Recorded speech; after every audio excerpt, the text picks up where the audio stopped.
안녕하십니까? 오늘은 피와 철로 빚어진 왕조의 초석 태종 이방원과 그의 국가 시스템 정립, 그리고 악업의 역설에 대해 이야기 나누고자 합니다. 태종은 종종 철혈 군주이자 탁월한 정치가로 기억됩니다. 잔혹한 칼날 위에 세워진 태평성대라는 역설. 태종의 폭력은 단순히 광기가 아니었습니다.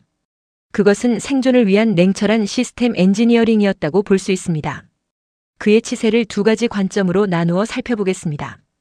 먼저 철혈의 기록입니다. 그는 왕자의 난을 통해 형제들을 살해하고 정적을 제거했습니다. 또한 개국 공신들을 무자비하게 숙청했으며 처남 사형제와 사돈 시몬을 처형하는 등 외척 세력을 멸문했습니다. 하지만 동시에 국가의 설계라는 면모도 가지고 있었습니다. 사병을 혁파하여 사적 무력을 완전히 제거했고 육조 직계제를 통해 강력한 중앙 집권 시스템을 구축했습니다. 또한 양전 사업과 호패법을 실시하여 경제를 개혁했습니다.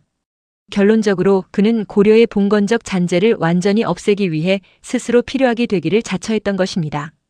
태종의 치세에서 가장 중요했던 개혁 중 하나는 바로 무력의 독점, 즉 사병 혁파의 필연성이었습니다.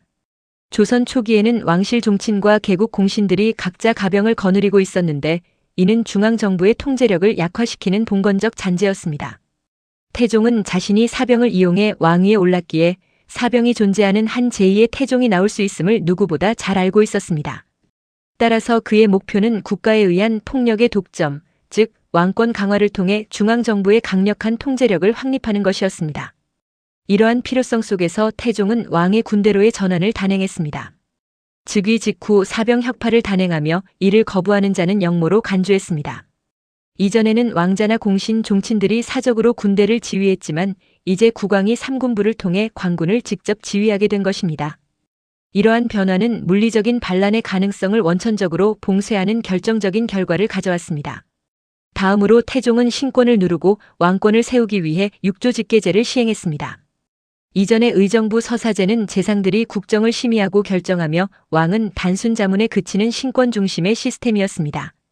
하지만 태종은 육조 직계제를 통해 왕이 육조를 직접 지휘하게 하여 특히 이조의 인사권과 병조의 군사권을 왕이 직접 장악하도록 했습니다. 이는 신하들의 권력을 왕의 손발로 격화시키고 시스템은 정비되었지만 여전히 사람이라는 변수는 왕권의 큰 위협이었습니다.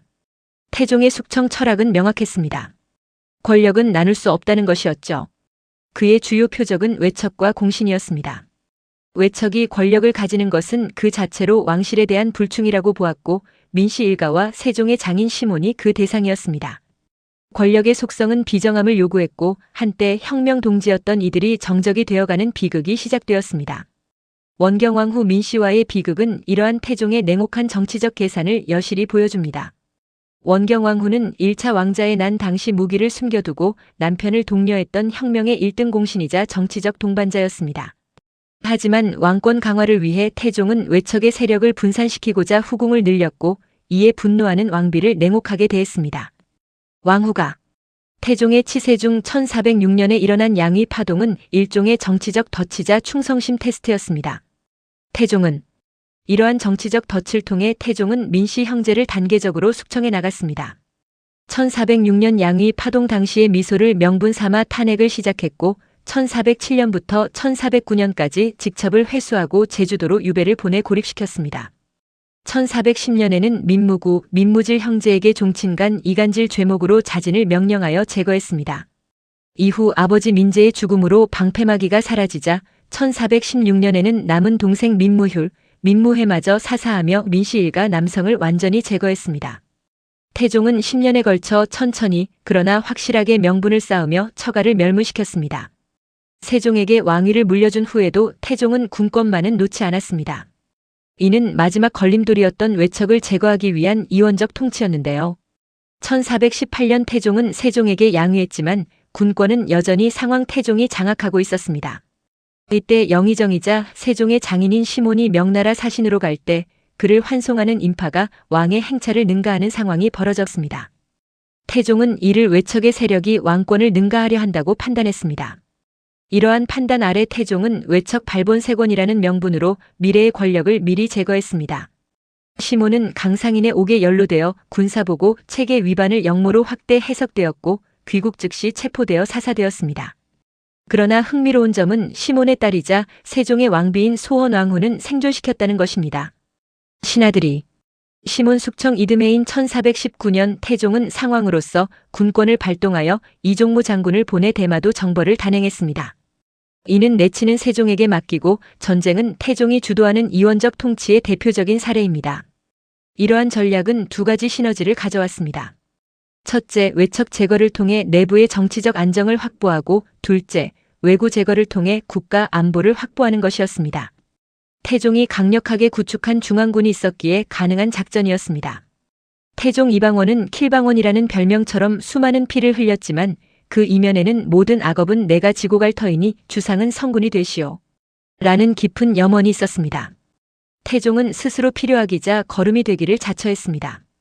이는 세종에게 피 한 방울 묻히지 않은 무균실 같은 왕권을 물려주기 위함이었으며 성군 세종의 기반을 다지는 고독한 희생이었습니다. 그렇다면 세종의 태평성대는 어떻게 가능했을까요?